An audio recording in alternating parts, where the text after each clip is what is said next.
Hello বন্ধুরা, অনেক দিন পর আমাদের সঙ্গে আবার দেখা হলো সোনাদার। সোনাদা হাই করে দাও।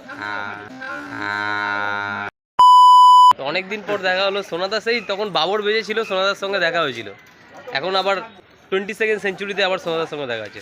তো সোনাদা, তো বাবরের যুগে তুমি কেমন ছিলে? ভালো ছিল। তুমি মাঝখানে কোথায় হারিয়ে গেছিলে? ওখানে হারিয়ে কোথায়? দিল্লিতে। দিল্লিতে হারিয়ে গেছিলে?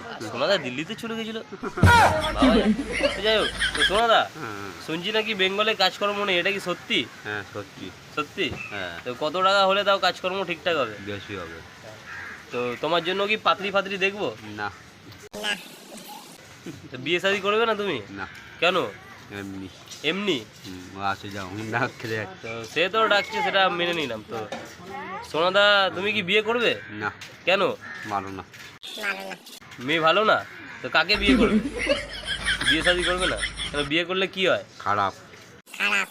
বিয়ে করলে খারাপ হয়? তোরা নাকে আঙুল ঢুকাচ্ছিস কেন? লোকজন দেখছে না, সিগনি ফিগনি খাচ্ছিস ভাত?